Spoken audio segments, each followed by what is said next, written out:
Subscribe करें और bell दबाएं ताकि कोई खबर रह न जाए।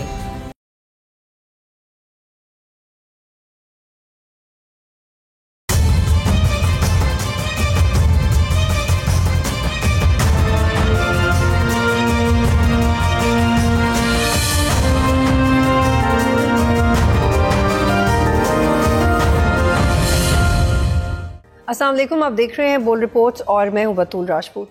गुज़िश्ता कुछ दिनों में होने वाली पॉलिटिकल डेवलपमेंट से एक चीज़ तो वाज़ेह हो गई है कि सियासत के सीने में कोई दिल नहीं होता।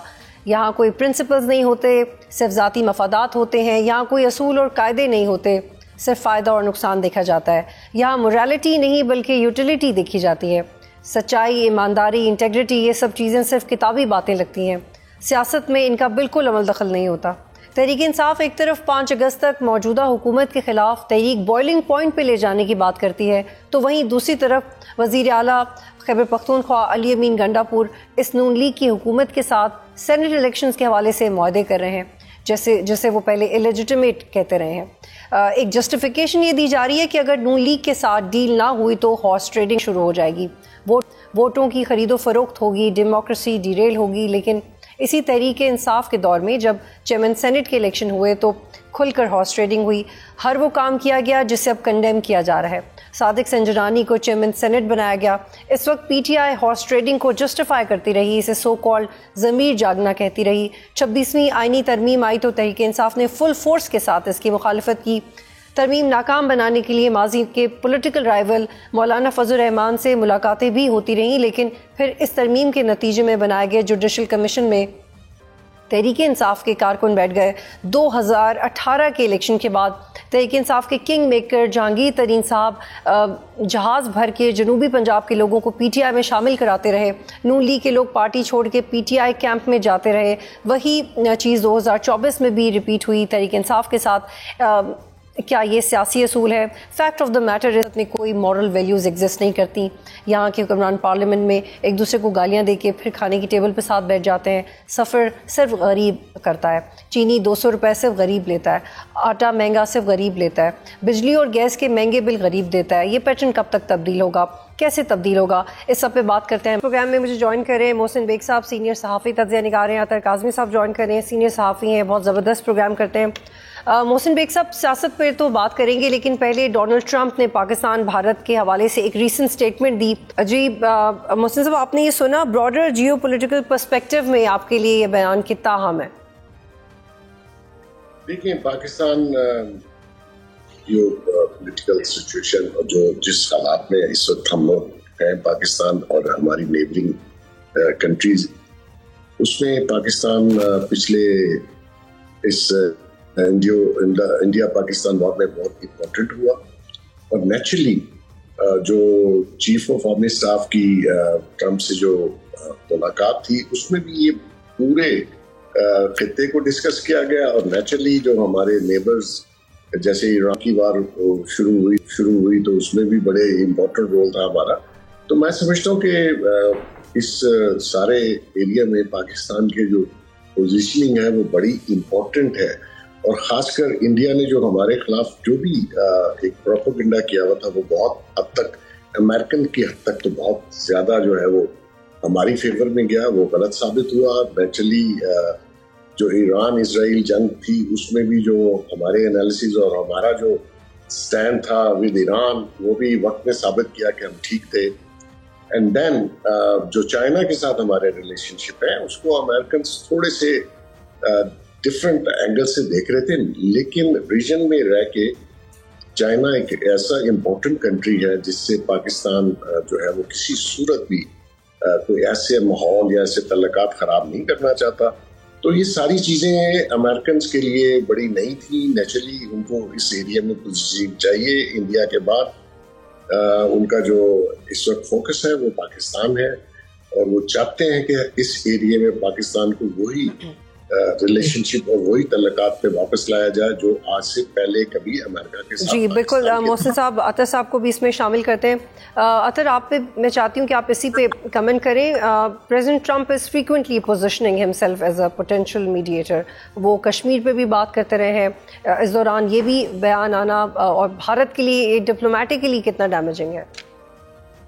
देखिए, प्रेसिडेंट ट्रंप दुनिया की, अगर आप ये कहा जाए कि सोल सुपर पावर जो इस वक्त है उसके सदर हैं, उनके पास दुनिया भर की इंफॉर्मेशन भी है, यकीनन इंटेलिजेंस भी होगी। आपने भी जिस तरह सुना उन्होंने ये बयान भी दिया कि 4-5 त्यारे भी गिरे जो इंडिया और पाकिस्तान के दरमियान जंग हुई। मसलसल भारत इससे इनकार करता रहा। अब अमेरिका के सदर की जानिब से ये इस चीज का सामने आना, फिर वो बार बार एम्फेसाइज करते हैं कि पाकिस्तान और भारत के दरमियान जो जंगबंदी हुई उसमें मैंने अपना किरदार अदा किया, ऑल्दो कि इंडिया उसको मसलसल डिनाई करता रहा। फिर दोनों ममालिक के दरमियान जो सालसी है उसके ऊपर भी वो गुफ्तगू करते रहते हैं। तो मेरे ख्याल में कंप्लीट फेलियर हमें नजर आता है मोदी हुकूमत की फॉरेन पॉलिसी का भी और उनकी कश्मीर पॉलिसी का भी। और फिर जिस तरीके से उन्होंने जो अस्करी पॉलिसी बनाई, जो फौजी पॉलिसी बनाई और पाकिस्तान के ऊपर हमला किया, फिर पाकिस्तान से शिकस्त खाई, तो बहुत बड़ा आपको मोदी का फेलियर नजर आता है। लेकिन जो सदर ट्रंप ये बयानात दे रहे हैं बतूल, ये जो है ये नहीं है कि आउट ऑफ नोवेयर वो ये बयानात दे रहे हैं। पहले तो अमेरिका का एटीट्यूड ये था कि जेडी वैंस साहब ने कहा कि जी इंडिया छोटी मोटी कार्रवाई कर ले, लेकिन जब इंडिया ने कार्रवाई करने की कोशिश की और आगे से पाकिस्तान ने जो रिस्पांस दिया, पाकिस्तान ने उनको जो जंग हराई है, ये उसका नतीजा है कि अब अमेरिका हमसे मिल भी रहा है, अमेरिका इस किस्म के बयानात भी दे रहा है। तो ये कोई आउट ऑफ लव नहीं है अमेरिका की जानिब से, ये जो हमने जंग जीती है ये उसका नतीजा है। ठीक है, मैं साथ ही रहिएगा। मोहसिन बेग साहब, आज आपने हाईलाइट किया कि हमारा करंट अकाउंट सरप्लस हो गया है, स्टॉक मार्केट 1,40,000 तक पहुंच गई है, लेकिन जो कोर इशूज़ हैं वो अभी तक एड्रेस नहीं हो रहे। आम आदमी अभी तक रिलीफ तक नहीं पहुंच पा रहा। क्या आपको लगता है कि government seriously actually public related issues को डील कर रही है सीरियसली? बेसिकली मेरा जो ट्वीट था, मैं पिछले बहुत दिनों से ये कह रहा हूँ कि पाकिस्तान 77 ईयर्स में आज जहाँ खड़ा है वो पहले नहीं था। आपको बिजनेस कम्युनिटी को इंटरनेशनली भी और लोकली भी दोनों सूरतों में एक कंफर्टेबल इन्वेस्टमेंट का माहौल, और जो हमारी लोकल बिजनेस कम्युनिटी है उनको थोड़ा सा रिलीफ दें, इंडस्ट्री को चलने दें, बिजनेस को चलने दें। ऐसे लॉज और टैक्सेस मत बनाएं कि सारे लोग कोलैप्स पे चले जाएं। इंडस्ट्री का इस वक्त बहुत बुरा हाल है। प्रॉब्लम ये आ रही है, जो हमारे वजीर खजाना साहब हैं वो नेचुरली उनका बैकग्राउंड बैंकिंग का है, वो सिर्फ पैसा इकट्ठा करना जानते हैं और प्रॉफिट कमाना जानते हैं, लेकिन वो जो बिजनेस कम्युनिटी को मसाइल हैं या कारोबारी लोगों के जो मसाइल हैं उसको सुनने के लिए वो तैयार नहीं है। वो चाहते हैं मैं टैक्स कलेक्ट करूं, जैसे भी कलेक्ट करूं। ऐसे नहीं होता। आप गन पॉइंट पे किसी से पैसे नहीं लेते और उसके कारोबार को डैमेज नहीं करते। हालांकि अगर आप थोड़ा सा ठंडे दिल से सोचें तो जो भी इन्वेस्टमेंट इंडस्ट्रियलिस्ट अपने पैसों से कारोबार शुरू करता है उसमें गवर्नमेंट जो है 35 से 50% टैक्स की सूरत में स्लीपिंग पार्टनर है। अगर आप उनका कारोबार बंद कराएंगे तो आपका भी तो 50% जो आपको टैक्स की सूरत में मिलता है वो भी नहीं मिलेगा। और अब यही हो रहा है कि टैक्स दिन ब दिन कम हो रहा है और ये उसके ऊपर ज्यादा फोर्सफुली उसको इम्प्लीमेंट करवा रहे हैं नए टैक्सेस को। तो मैं समझता हूँ कि थोड़ा सा गवर्नमेंट को, बिजनेस कम्युनिटी को देखें। प्राइवेट इन्वेस्टर भी लोकल बिजनेस में नहीं लाता है, वही उनको बताता है। गवर्नमेंट प्राइवेट इन्वेस्टर को पाकिस्तान में खुद से नहीं ला सकती। अगर यहाँ पे बिजनेस कम्युनिटी का इतना बुरा हाल हो जैसा कि अभी है तो बाहर से कौन आएगा?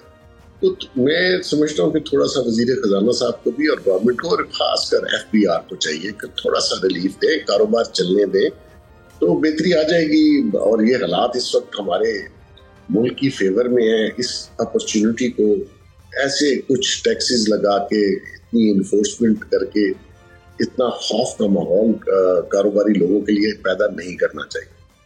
बिल्कुल, ये कंसर्न्स हम में से बेशतर लोगों के हैं। अतर मैक्रो इकोनॉमिक इंडिकेटर्स की बेहतरी तो दिखाई दे जा रही है, लेकिन एक रेडी वाले या एक मजदूर के मसाइल तो अलग हैं। गुज़श्ता 3 साल में गैस की कीमतों में 1200% इजाफा हुआ, बिजली की कीमतों में तकरीबन 200% इजाफा हुआ है। क्या ये गवर्नमेंट की प्रायोरिटीज़ में शामिल है? देखिए, यकीनन उनकी प्रायोरिटी में तो होगा, उनकी भी ख्वाहिश होगी। मैं नहीं समझता कि पाकिस्तान की कोई भी गवर्नमेंट ये चाहती है कि हम महंगाई करें और आवाम को नुकसान पहुंचाएं, लेकिन कहीं ना कहीं या तो पॉलिसीज में कोई कमी है या विजन के अंदर कोई कमी है। बहुत सारे मसाइल का लोगों को सामना है। कोई भी ऐसी इंडस्ट्री इस वक्त नहीं है जिससे आप बात करें वो ये कहें कि जी हम फ्लरिश कर रहे हैं। होता है कि समटाइम एक सेक्टर में बूम आता है, कभी रियल एस्टेट में, कभी किसी एक्सपोर्ट, टेक्सटाइल के एक्सपोर्ट में, कभी किसी और चीज में। इस वक्त तमाम सेक्टर्स स्ट्रगल कर रहे हैं और आम बंदा भी स्ट्रगल कर रहा है। महंगाई हर दौर में बढ़ती है। नवाज शरीफ साहब का जो दौर था 2016-17 वाला, उसके मुकाबले में इमरान खान साहब की जब हुकूमत आई तो महंगाई बढ़ गई। अब इमरान खान साहब की हुकूमत जब गई है, जब से ये लोग आए हैं, आपने जिक्र किया कि सिर्फ जो गैस की कीमतें हैं उसमें 1200% इजाफा हो चुका है। लेकिन इशू यहाँ पे ये है कि लोगों की जो सोर्स ऑफ इनकम है या लोगों की जो कुव्वत खरीद है उसमें इजाफा नहीं हुआ। जो बंदा पिछले साल जितना कमा रहा था इस साल वो उससे कम कमा रहा है। तो इस वजह से लोग जो है बहुत ज्यादा स्ट्रगल कर रहे हैं। ऑल्दो हुकूमत दावे तो बहुत करती है कि बहुत सारी मौशी इंडिकेटर्स बेहतर हुए, लेकिन आम आदमी वो इंडिकेटर्स उस तरह फील नहीं कर रहा। आप देख लें, पेट्रोल की कीमत में 14 रुपए एक माह में इजाफा, डीजल 22 रुपए एक माह में इजाफा, चीनी इस वक्त हम तारीख की महंगी तरीन कीमत अदा कर रहे हैं चीनी की। फिर पॉलिसीज देखें, चीनी को पहले एक्सपोर्ट कर दिया गया, अब इंपोर्ट करने की बातें हो रही हैं। गंदम आपकी, उसके साथ किसान के साथ क्या हुआ, और बहुत सारे गवर्नेंस के इश्यूज हैं जिनकी वजह से ओवरऑल इकोनॉमी का जो आपको इम्पैक्ट नजर आता है आम शख्स पे, वो काफी ज्यादा नेगेटिव है। मोहसिन बेग साहब, आपसे चंद किलोमीटर दूर मरी में नून लीग के सीनियर लीडरशिप और वज़रा के आला सतह के इजलास की इतलात है। इस इजलास को गैर मामूली कहा जा रहा है। आपके ख्याल में ये इजलास वाकई इतना आम है जितना बताया जा रहा है, या फिर एक रूटीन मैटर समझा जाए इसको? वैसे तो जी मेरे ख्याल में रूटीन का ही है, क्योंकि पीएम साहब वहाँ गए हुए हैं और मियां नवाज शरीफ साहब की इतला थी, वो भी जा रहे हैं और वो ये चाहते हैं कि जो मुस्लिम लीग नून है उसकी तंजीम साजी की जाए। और ये क्योंकि फेडरल में भी इनकी गवर्नमेंट है और पंजाब में भी, तो सारे लोग तो गवर्नमेंट में लगे हैं, पार्टी का बहुत बुरा हाल है। और जो अपोनेंट है इनके, क्योंकि पंजाब में दो ही वोट है, एक नवाज शरीफ है और दूसरा एंटी नवाज शरीफ है। तो एंटी नवाज शरीफ वोट को उन्होंने कभी, मेरे ख्याल में 15-16 माह तो हो गए गवर्नमेंट को, उन्होंने नून लीग ने कोई एक्टिविटी नहीं की। शायद उसके ऊपर इजलास है। मेरा गैस वर्क है, मेरे पास इतला नहीं है, लेकिन मुझे लगता है कि ये नून लीग को रीऑर्गेनाइज और रीलॉन्च करके मार्केट में नून लीग को पंजाब और बाकी जगहों पे लेके जाना चाहते हैं मियां नवाज शरीफ साहब। और पीएम साहब भी वहाँ है, तो शायद कोई और भी एजेंडा हो, लेकिन मेरा ख्याल में मेन एजेंडा यही। अतर वैसे मैं ये लफ्ज़ लिटरली अवॉइड करना चाहती थी, लेकिन मोहसिन बेग साहब ने खुद ही इस्तेमाल कर दिया, तो लेट मी रीफ्रेज दैट कि आपको लगता है कि ये फिर नवाज शरीफ का भी पॉलिटिकल रीलॉन्च है जो कि मल्टीपल टाइम्स नून लीग पहले तो ट्राई कर चुकी है? टू बी ऑनेस्ट मैं इस हवाले से श्योर तो नहीं हूँ कि नवाज शरीफ साहब का या किसी और का है। अगर नवाज शरीफ साहब को भी रीलॉन्चिंग की जरूरत है तो फिर उससे आप अंदाजा लगा सकते हैं कि जमात की इस वक्त क्या हालत है। 3 दफा के वो वजीर आजम है, उनके नाम पे ये सब लोग वोट लेते हैं। जिनके नाम पे वोट लेते हैं वो खुद जो है रीलॉन्चिंग का अगर मुंतजिर है, तो उससे आप अंदाजा लगा सकते हैं। ओवरऑल जो पंजाब के अंदर इनकी सिचुएशन है वो सबके सामने है। मियां साहब की अपनी सीट के हवाले से आपको पता है, दूसरी साइड काफी इल्जामात लगाती है, दीगर जगहों पे काफी ज्यादा मसाइल हैं। ऑल्दो कि हुकूमत तो ये पंजाब में कर रहे हैं, लेकिन यही जो पहले हम गुफ्तगू कर रहे थे इकोनॉमी के हवाले से, उसकी वजह से लोग काफी ज्यादा परेशान हैं। पंजाब के आज किसी भी गंदम उगाने वाले एरिया में आप चले जाएं, किसानों से बात करें कि गंदम के साथ क्या हुआ। कपास इस वक्त हम इंपोर्ट ज्यादा कर रहे हैं, पैदावार हमारी कम हुई थी। गन्ने का रेट कितना इस दफा मिला था। तो ये सारे मसाइल हैं बहुत सारे पंजाब के अंदर, शायद उनको डिस्कस किया जाना हो। फिर हालिया जो सैलाब हैं उसमें भी हमने देखा कि काफी बड़े पैमाने पे नुकसानात भी हुए, 100 से ज्यादा लोगों की उसमें लोग जाँ बाक हुए हैं। लेकिन आज मैं अखबार में सुबह देख रहा था कि इश्तिहार छपा हुआ था पंजाब गवर्नमेंट का, जिसपे वंस अगेन मरियम बीबी की तस्वीर भी लगी हुई है, और उस इश्तिहार में लिखा हुआ है कि बारिशें बरसी मगर जिंदगी ना रुकी क्योंकि पंजाब तैयार था। 100-125 बंदा मर गया है, अरबों रुपए का लोगों का नुकसान हुआ है, लाखों रुपए के लोगों। लेकिन अतर वो तो कह रही कि एक भी बंदा नहीं मरा, मतलब किसी की भी डेथ नहीं। 100 से ज्यादा लोग पंजाब में जो है वो इन बारिशों में, हालिया बारिशों में उनकी हलाकतें हुई हैं। उसके अलावा अरबों रुपए का नुकसान हुआ है, आम लोगों के मवेशी बह गए हैं। फिर वो जो इदारे पीडीएमए हो या एनडीएमए हो, जिनका टोटल काम ही ये है कि वो इस तरह की सूरत हाल की सारा साल वो मंसूबाबंदी करते हैं, वो किधर थे? उन्होंने अर्ली वार्निंग्स क्यों नहीं दी? उसमें बड़े बड़े अफसर तैनात हैं, उनकी मराद भी हैं। तो टोटल फेलियर आपको नजर आता है खैबर पख्तूनख्वा में, चाहे स्वात वाला वाकया हो जाए, चाहे पंजाब के ये सैलाब हो जाए, जहां पे अवाम की बात नजर आती है। ये हुक्मरान अशराफिया बिल्कुल लगता है कि उससे कतई ताल्लुक है, इनका कोई ताल्लुक नहीं है। अनफॉर्चुनेट फैक्ट्स हैं जो हम एड्रेस कर रहे हैं। मोहसिन बेग साहब, नवाज शरीफ खामोश है। सेनेटर इरफान सिद्दीकी कहते हैं कि नवाज शरीफ वक्त आने पे सियासत में अहम किरदार अदा करेंगे। सर, ये राइट टाइम कौन सा होता है? ये कब आता है? ये किसी इंडिविजुअल की मर्जी से आता है, या जब आवाम चाहती है तब आता है, या जब मीडिया बार बार रिक्वेस्ट करता है तब आता है? सर, ये इसकी वजाहत कर दें, क्योंकि हमने मैस कम्युनिकेशन और पॉलिटिकल साइंस में the right timing of politics नहीं पढ़ी, फ्रैंकली। बतूल, मैं थोड़ी सी करेक्शन कर दूं। मैंने शायद कहा कि रीलॉन्च ऑफ नवाज शरीफ नहीं है, रीलॉन्च रीऑर्गेनाइज करना इन्होंने अपनी नून लीग को, वो है मेन मकसद। जी जी। अब आपके सवाल पे आते हैं कि मियां नवाज शरीफ साहब ने कुछ पॉज लिया, मेरे ख्याल में क्योंकि भाई की गवर्नमेंट फेडरल में थी, बेटी पंजाब में है, तो वो शायद उस तरीके से इन्वॉल्व नहीं थे। लेकिन अब मैं ये समझ रहा हूँ कि वो पार्टी को रीऑर्गेनाइज करके और अपना एक जो भी हल्का अहबाब है या वोटर सपोर्टर है उनको रीऑर्गेनाइज करना चाह रहे हैं। लेकिन मैं आपको बताऊं कि पॉलिटिक्स के लिए जो है वो टाइमिंग बड़ी इम्पोर्टेंट है। अगर आज आप काम शुरू करेंगे तो हो सकता है नेक्स्ट इलेक्शन तक आप अपनी तंजीम साजी या अपने जो वोटर सपोर्टर्स हैं पंजाब पूरे में या बाकी जगहों पे, आप उनको एक अलाइन करें और साथ एक ऐसी मुहिम चलाएं कि आपकी पार्टी जो है वो सरफेस पे नजर आए।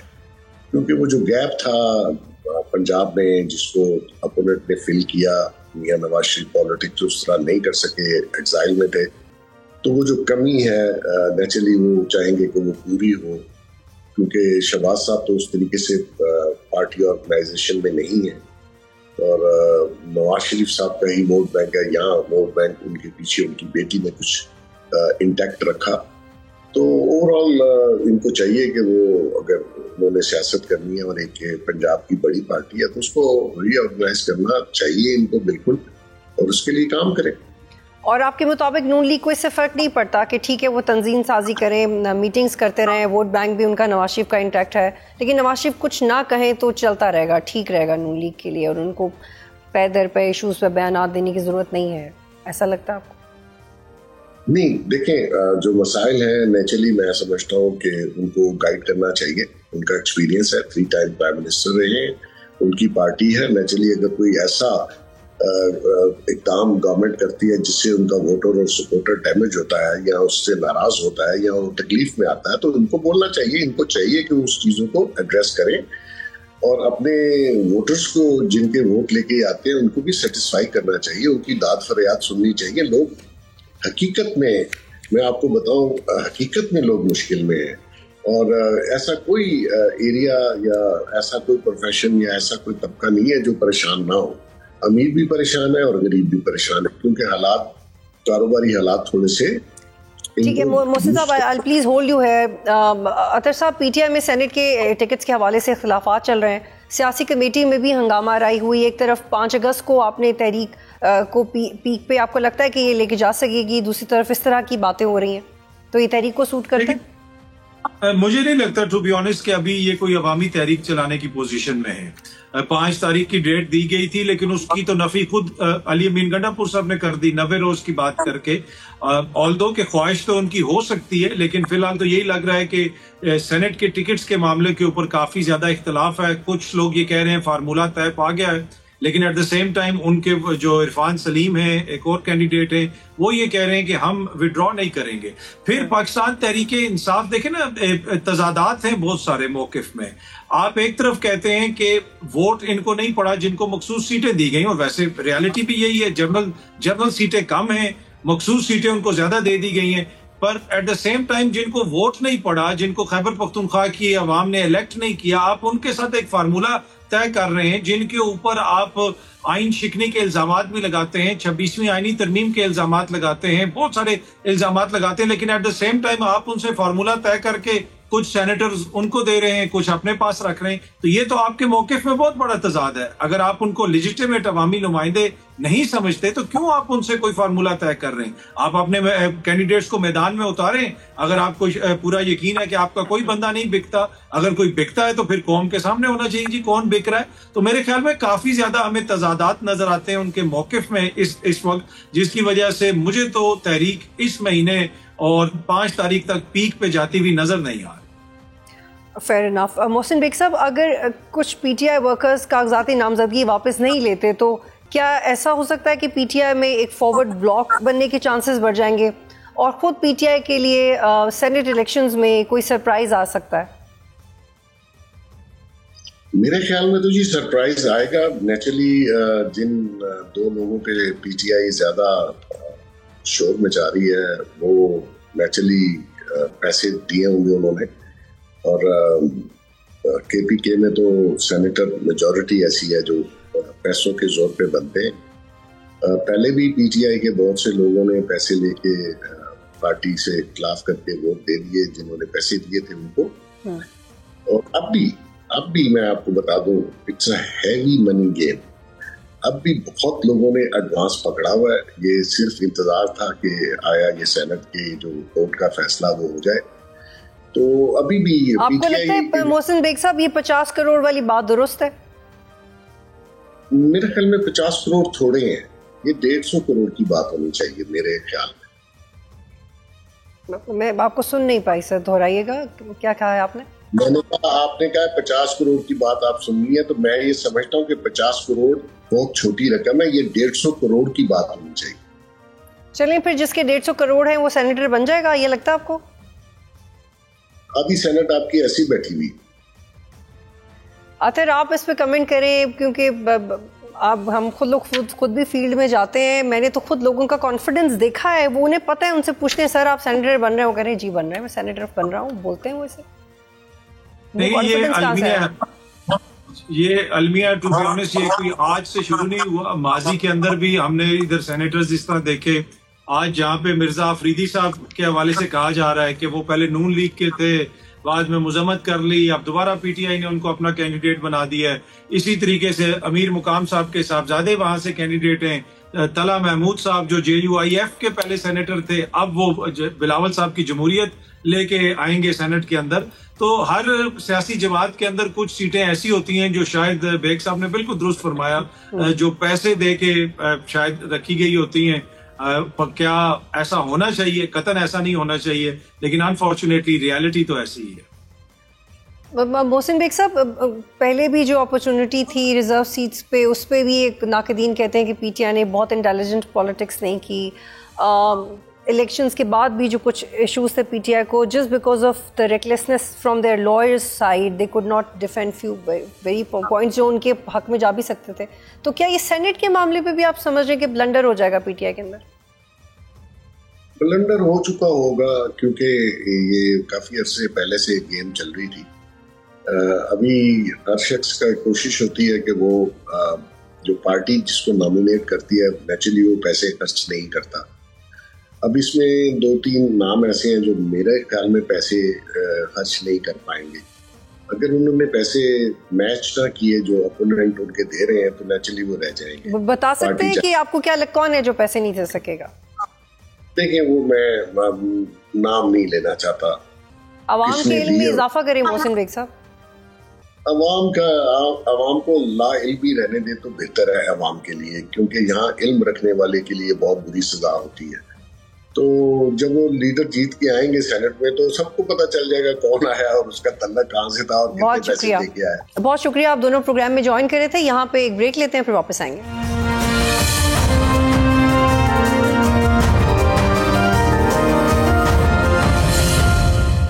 प्रोग्राम में खुश आमदीद। और इस वक्त मुझे रहनुमा पाकिस्तान तहरीक इंसाफ फैसल चौधरी साहब ज्वाइन करें। फैसल, बहुत शुक्रिया। इस सेनेट इलेक्शंस के हवाले से बात करते हैं। नजरियाती कारकुन कह रहे हैं हम अपने कागजात नामजदगी वापस नहीं लेंगे। अगर वो वापस नहीं लेते तो आपके नाकिदीन कहते हैं फिर गवर्नमेंट और अपोजिशन जीत जाएगी, senate elections PTI wipe out हो जाएगी। देखिए, ये जो नंबर गेम जो है वो देखनी पड़ेगी। वैसे तो अगर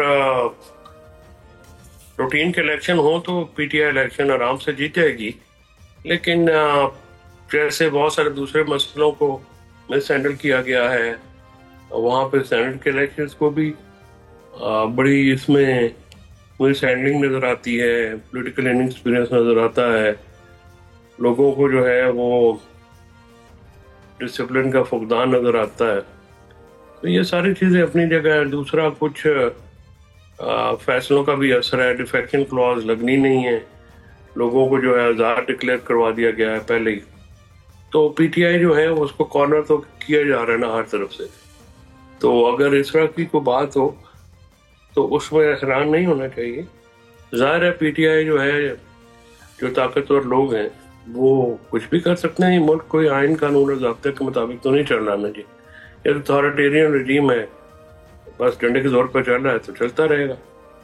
बाकी कहाँ पे, लेकिन फैसल आपकी बात ठीक है, जो आपके नुकात हैं वो बिल्कुल ठीक है, लेकिन पीटीआई की तरफ से भी तो मिसमैनेजमेंट हो रही है। आप सोशल मीडिया पे लड़ाई कर रहे हैं, एक दूसरे पे इल्ज़ाम लगा रहे हैं, इसने पैसे दिए उसने पैसे दिए हैं, ट्वीट्स हो रही हैं सर, आपके लोग खुद आपस में लड़ रहे हैं।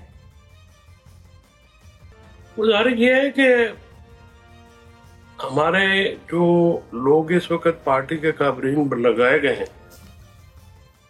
वो उस्मान बुज़दार जैसे लोग ही हैं, और उनमें ना खुद पॉलिटिकली कोई उनकी कोई स्टैंडिंग है, ना उनकी रिस्पेक्ट है लोगों में, ना लोग उनको मानते हैं।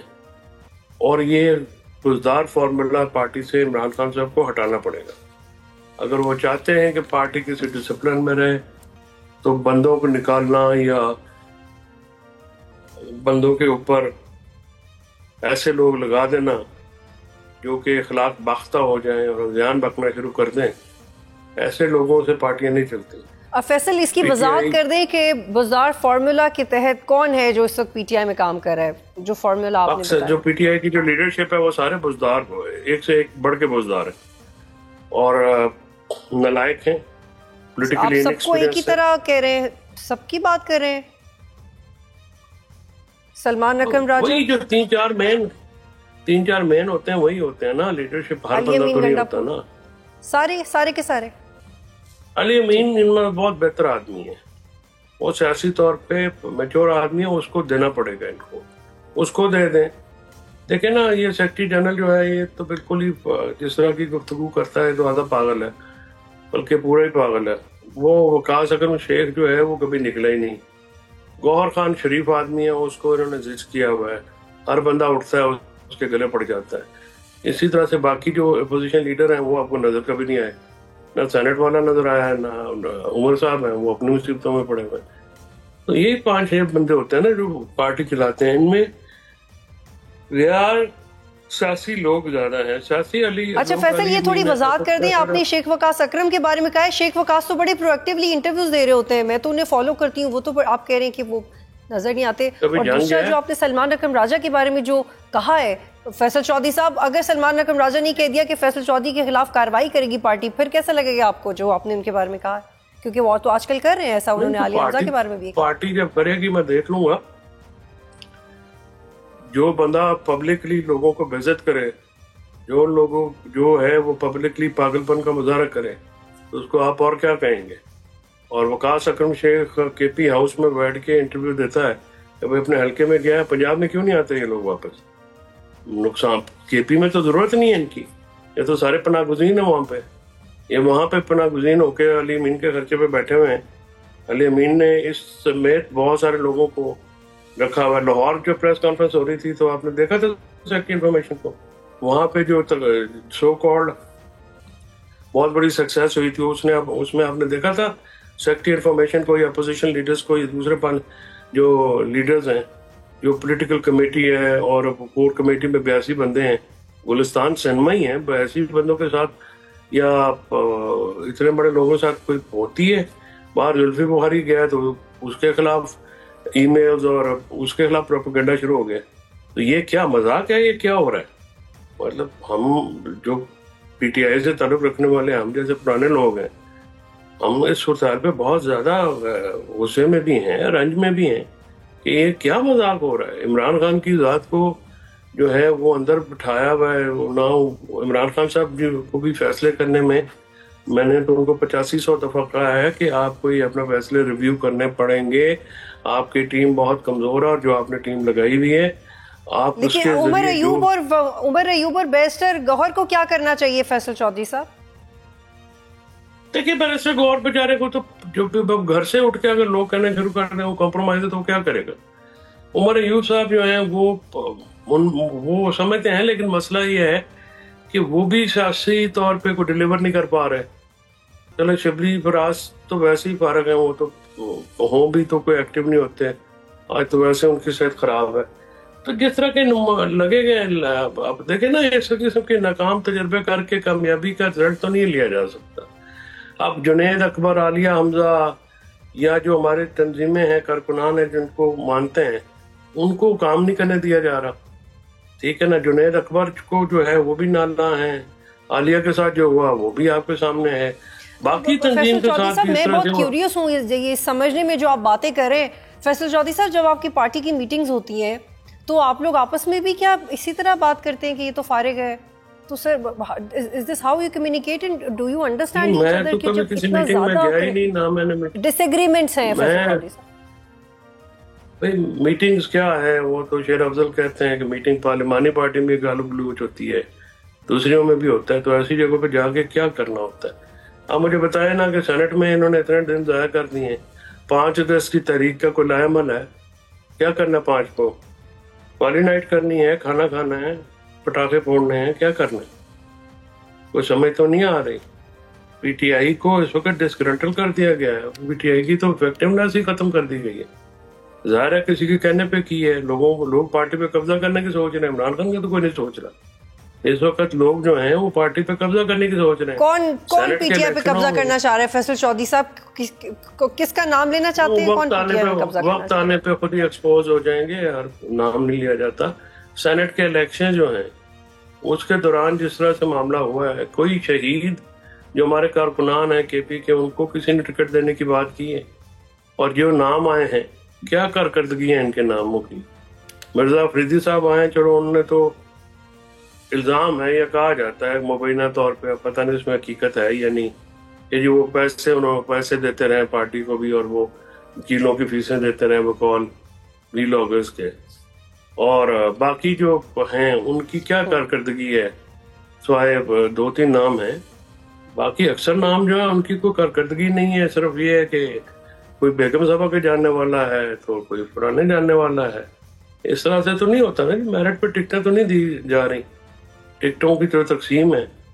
अच्छा फैसल चौधरी साहब, ये भी वजाहत कर दें कि मैंने एक लिस्ट देखी थी लेकिन उसको पूरा नहीं पढ़ा, और लेकिन उसके बारे में परसेप्शन ये है, आप भी क्लियर कर दें कि ये क्या कहा जा रहा है कि एक लिस्ट थी, उसमें जो पहले जो प्रपोजल्स थे उसमें मिर्जा अफरीदी का नाम नहीं था, जो इमरान खान ने बनवाई थी, लेकिन फिर बाद में इंटेंशनली इमरान खान के सामने वो लिस्ट प्रेजेंट की गई, उसका नाम था या नहीं, ये क्लियर कर दें।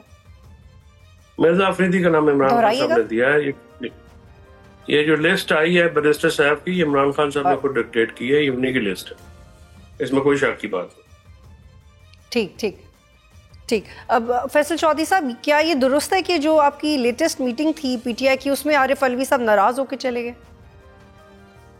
मैंने सुना है वो शरीफ आदमी है, और सब बहुत सारे लोग भी नाराज हुए और तमाशा बना हुआ ना, तो जाहिर है लोगों ने ट्वीट करनी है, लोग ऑन रिकॉर्ड है, इस तरह से थोड़ी होते हैं मामला। मतलब ये काफी शर्मनाक बातें हैं जो बाहर। लेकिन क्या वजह है? वो आप कह रहे हैं वो शरीफ हैं, तो फिर पार्टी की इनको जरूरत भी होती होगी शरीफ हैं, तो फिर आहिस्ता आहिस्ता करके सारे सीनियर लीडर्स नाराज हो रहे हैं। जाहिर है जब एक जूनियर्स नौमौलूद क्यादत है जिनको पता इनका पीटीआई से ताल्लुक ही कोई नहीं है, वो इलेक्शन लड़के जो है वो आया हुआ है, पौधों पे काबिज हैं, पीछे से जो पार्टी की एस्टेब्लिशमेंट है, कुछ लोगों को फैमिली के लोग पसंद करते हैं, इस तरह से थोड़ी होता है। मेरिट लेस तो करनी है, जब तक मेरिट पे तकरीरें नहीं होंगी लोग तो नहीं करेंगे। अब जुनैद जैसे लोग हैं, आलिया बेच तंजीम में, ये तो नाम है इसलिए ले रहा हूँ कि सदर है, जो असल लोग हैं, जो सियासी लोग हैं, उनको तो सब कुछ डाला गया ना, और इन लोगों को ये बुज़दार फार्मूला पार्टी पे ये चेंज करना पड़ेगा, वरना तो इमरान खान की मुश्किलात में इजाफा होता रहेगा, काफी हद तक हो भी चुका है। और फैमिली के फेवरेट कौन है फैसल चौधरी साहब? तो फैमिली के जनरल सेक्रेटरी, वो उन्हीं की चॉइस है, और वो पुराने वर्करों को उन पे निछावर करते हैं, इसके अलावा भी बैंड चढ़ाते हैं। जी, इसके अलावा भी हैं, सलमान अकरम राजा के अलावा भी हैं फैमिली के फेवरेट? नहीं, वो जनरल सेक्रेटरी उन्होंने वो तो गौर के पीछे भी पड़े रहते हैं कि गौर को भी हटाएं, गौर भी है, वो है इमरान खान साहब को अक्सर गलत खबरें भी दी जाती। फैसल चौधरी साहब, मुझे बताइएगा कि अब आप कह रहे हैं कि तहरीक के लिए कोई नहीं है प्लान, तो फिर करना क्या है 5 अगस्त को? इनके बेटे भी, वो भी मामला अभी कंफ्यूजन का शिकार है, आ रहे हैं या नहीं आ रहे? गवर्नमेंट तो कह रही है आना चाहते हैं, तो आज ही हमें पूछा है, कहते हैं आ जाए भाई, उनके डिजर्व करते हैं अपने बाप से मिले आके। किससे पूछा आपने? पीएमएलएन के कुछ लोग कह रहे हैं आना चाहिए, आ जाए, मिलने के लिए आ जाए। कौन कह रहा है? अगर राब्ता करेंगे तो वेलकम करेंगे। गिरफ्तार होने चाहिए, दूसरे कह रहे हैं गिरफ्तार करेंगे। बस उनके भी मिले जुले रुझानात हैं, जैसे आपकी पार्टी के अंदर मिले जुले। तो फिर आप पार्टी का नेता नजर तो ना? तो वैसे वो आ रहे हैं, कंफर्म्ड है? मेरा नहीं ख्याल। अच्छा, अब फैसल चौधरी साहब, मल्टीपल टाइम्स मुज़ाकरात के दौर नाकाम हो चुके हैं, मल्टीपल टाइम्स तहरीक चली छोटी बड़ी, वो मोमेंटम गेन करने के बावजूद कुछ नतीजा खेज साबित नहीं हो सकी। अब आप खुद इतने होपफुल नजर नहीं आ रहे कि हिकमत अमली नहीं है, तो फिर करना क्या पीटीआई ने? बस इमरान खान की तबाही उतारनी है, कारकुनों की तबाही उतारनी है, वो उतार रहे। बहुत शुक्रिया फैसल चौधरी साहब, आप प्रोग्राम में ज्वाइन कर रहे थे। आज तक के लिए इतना ही। प्रोग्राम देखने का शुक्रिया। अल्लाह हाफ़िज़।